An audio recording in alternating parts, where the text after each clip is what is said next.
গত অক্টোবরে আমি জর্ডানে গিয়েছিলাম। আমার উদ্দেশ্য ছিল বাইতুল মুকদ্দাসে যাওয়া যায় কিনা, কথাটা আপনাদের শোনা দরকার। বাইতুল মুকদ্দাসের অ্যাপ্রক্সিমেট 25 থেকে 30 কিলোমিটার কাছাকাছি চলে গেছি, কিন্তু বুঝলাম পরিস্থিতি খুবই খারাপ। ফিলিস্তিনি তো ঢোকা যাবে না, বাইতুল মুকদ্দাস মসজিদের কাছে যাওয়া যাবে না। তখন ফিরে আসবো ভগ্ন হৃদয়। আমাদের গাইড বলল এখানে একজন নবীর কবর আছে। কি নাম তার? ইউশা বিন নুন। বলেন পয়গম্বরের নাম কি? বলেন ইউশা বিন নুন। আমরা বললাম ঠিক আছে, সে নবীর কবরটা একটু জিয়ারত করি। নবীর কবর থেকে একটু দূরেই, একটু কাছেই মসজিদ। সে মসজিদে গিয়ে আমরা প্রথমে সালাতুল আসরের নামাজ আদায় করলাম। জর্ডানে ঘুরলাম, মুসলমানের মুখে দাড়ি নাই, মাথায় টুপি নাই, গায়ে ইসলামিক, এটা সুন্নতি ড্রেস না হোক অন্তত ইসলামিক কালচারাল ড্রেস এটা নাই। কিন্তু ওই কবরের কাছে গিয়ে একটা লোক দেখলাম, মাশাআল্লাহ, মুখে দাড়ি আছে, মাথায় টুপি আছে, গায়ে সুন্নতি বলেন অথবা ইসলামিক কালচারাল ড্রেস বলেন, এই গায়ে পোশাকটা আছে। জিজ্ঞেস করলো মিন আইনা আনতুম, তোমরা কোথা থেকে আসছো? বললাম জিনা মিন বাংলাদেশ থেকে আসছি। বেচারা 7 মিনিটের একটু বেশি, 8 মিনিট থেকে একটু কম আরবিতে একটা বক্তৃতা দিল। বিশ্বাস করেন গায়ের পশমগুলি শুয়ের মতো খাড়া হয়ে গেছে। তিনি বক্তৃতা দিলেন। ও সার সংক্ষেপটা শুধু বলি, পৃথিবীতে এই যে সূর্য, আকাশের সূর্য এবং সময়, দুনিয়ায় অলি নবী, কত জাদ্রেল, জেনারেল, প্রেসিডেন্ট, পৃথিবীতে কারোর জন্য সময় এবং সূর্য 1 সেকেন্ড কারোর জন্য দাঁড়ায় নাই। মুহাম্মদ রাসূলুল্লাহ বলেছেন, যে সহিহ বুখারীর হাদিস, সহিহ মুসলিমের হাদিস, নবীজি বলেছেন সূর্যকে, সময়কে একজন মানুষের জন্য আল্লাহ তাআলা দাঁড় করিয়ে দিয়েছিলেন। পৃথিবীতে কারোর জন্য, কোন নবীর জন্য, সেনাবাহিনীর যত বড় জাদ্রেল হোক, যত বড় জেনারেল হোক, আমেরিকার প্রেসিডেন্ট হোক, রাশিয়ার ক্ষমতাসীন প্রেসিডেন্ট হোক, পৃথিবী কারোর জন্য 1 সেকেন্ড সময় এবং সূর্য দাঁড়ায় নাই। আল্লাহ নবী বলেছেন, সহিহ বুখারীর হাদিস, সহিহ মুসলিমের হাদিস, নবী বলেছেন একজনের জন্য আল্লাহ তাআলা সূর্যের গতি, সময়ের গতি দাঁড় করিয়ে দিয়েছিলেন, সে হলো একজন মুজাহিদ। আর সেই মুজাহিদের নাম হলো ইউশা বিন নুন।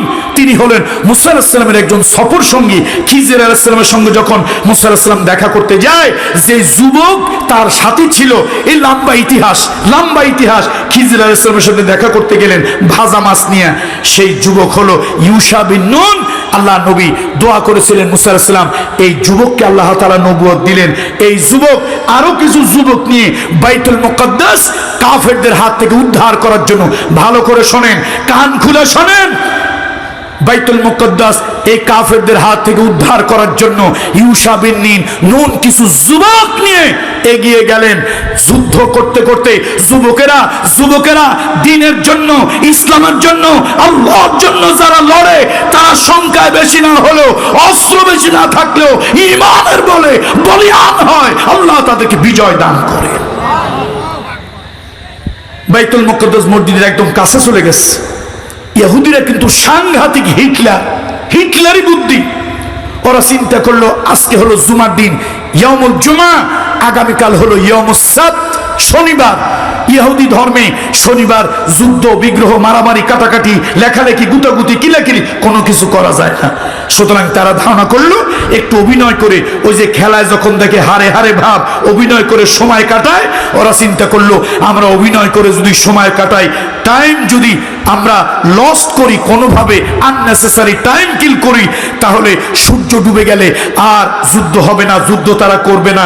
আগামীকাল রবিবার, ইয়াউমুস সাbt, শনিবার আমরা লোকজন জোগাড় করব, ইয়াউমুল আহাদ, রবিবার দিন একটা ফাইনাল খেলা দিয়া ওদেরকে আমরা মাটির সাথে মিশায় দেব, বাইতুল মুকদ্দাস আমাদের থেকে তারা উদ্ধার করতে পারবে।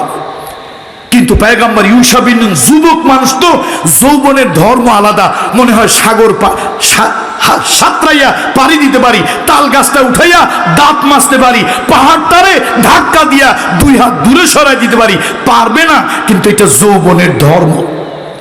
এই জন্য বোধহয় কাজী নজরুল বলেছিল, যৌবন যার যুদ্ধে যাওয়ার সময় হলো তার। ইউশা বিন নুন বুঝতে পারলো, আকাশের দিকে হাত তুলে বলে, এই আকাশের মালিক, আরশের মালিক, আমি জানি এই সূর্য কারো কথায় থামে না, আমরা তোমার বাইতুল মুকদ্দাসকে বাতিলের হাত থেকে উদ্ধার করব। এতগুলো মুজাহিদ আমরা সামনে চলে আসতেছি, আর বেলাটা যদি ডুবে যায়, শনিবার শুরু হয়ে যাবে, তাহলে আমরা আর পারবো না। ওরা শত্রু সংগ্রহ করে, সৈন্য সংগ্রহ করে আমাদের বিরুদ্ধে লড়বে। আরশের মালিক সূর্যকে হুকুম দাও জায়গায় দাঁড়িয়ে যাওয়ার জন্য। আল্লাহর কি কুদরত! সহিহ বুখারীর হাদিসে আসছে, মুহাম্মদ রাসূলুল্লাহ বলেছেন, সূর্যকে আল্লাহ তাআলা দাঁড় করিয়ে দিলেন, সময়ের গতিকে স্তব্ধ করে দিলেন।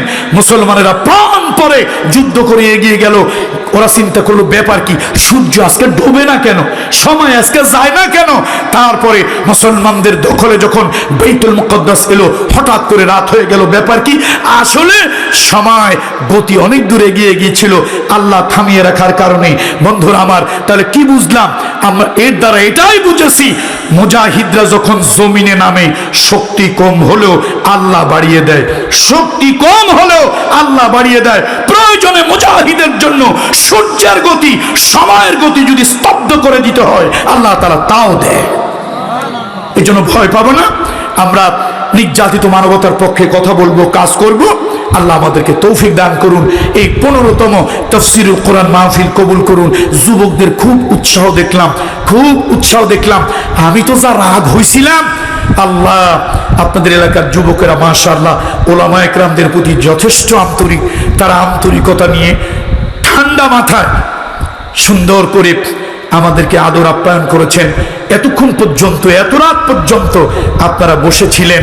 আমি আপনাদেরকে আল্লাহ তাআলার কাছে খাস দোয়া করছি আপনাদের জন্য। আল্লাহ তাআলা আপনাদের প্রত্যেককে কবুল করুন, সম্মানিত করুন। আল্লাহুম্মা সাল্লি আলা মুহাম্মদ ওয়া আলা আলি মুহাম্মদ কামা সাল্লাইতা আলা ইব্রাহিম ওয়া আলা আলি ইব্রাহিম ইন্নাকা হামিদুম মাজিদ। আল্লাহুম্মা বারিক আলা মুহাম্মদ ওয়া আলা আলি মুহাম্মদ কামা বারাকতা আলা ইব্রাহিম ওয়া আলা আলি ইব্রাহিম ইন্নাকা হামিদুম মাজিদ। যে যুবকেরা, মূল আমাদের সভাপতি মহোদয় বলেছে, যে যুবকেরা দৌড়দৌড়ি খাটাখাটনি করেছে, মুরব্বীরা ওদের জন্য প্রাণ খুলে দোয়া করবেন। আমরা এই যুবকদের জন্য দোয়া করি, তাদের আব্বা আম্মা যারা দুনিয়ায় বেঁচে আছে, সে আব্বা আম্মার চক্ষু আল্লাহ তাআলা শীতল করুন, সে আব্বা আম্মার কলিজা আল্লাহ ঠান্ডা করুন। যে আব্বা আম্মা মারা গেছে, আল্লাহ কবরে আযাব থাকলে বন্ধ করে দিন। এই যুবক যারা নাকি এই মাহফিলটার জন্য খাটাখাটনি করছে, আনন্দ উৎসব মুখর পরিবেশে ঈদের আনন্দ নিয়ে এই মাহফিলটা, কোরআনের তাফসীরের আয়োজন যারা করেছে, আল্লাহ তাআলা কিয়ামতের দিন এই যুবকদের বাবা এবং মা, তাদের মাথায় তুমি নূরের তাজ পরিয়ে দিও। আল্লাহুম্মা আমিন। রব্বানা যালামনা আনফুসানা ওয়া ইল্লাম তাগফির লানা ওয়া তারহামনা لنكونن من الخاسرين ربنا لا تزغ قلوبنا بعد إذ هديتنا وهب لنا من لدنك رحمة إنك أنت الوهاب رب العالمين। গুনার বোঝা মাথায় নিয়ে আমরা গুনাহগারীরা, ভিক্ষুকেরা তোমার সেই দরবারে দুইখানা গুনাহ আমাকে হাত তুলেছি। আল্লাহ তাআলা মেহেরবানি করে জিন্দেগীর গুনাহ খাতা তুমি মাফ করে দাও রব্বুল আলামিন। এই মাহফিলের আয়োজন যারা করলেন, মাহফিল করার জন্য যারা আসলেন, মাহফিল শোনার জন্য যারা এসেছেন, কিয়ামতের দিন কঠিন মুসিবতের সময় আজকের মাহফিল আমাদের 3 শ্রেণীর লোকের জন্য নাজাতের ওসিলা বানিয়ে দিও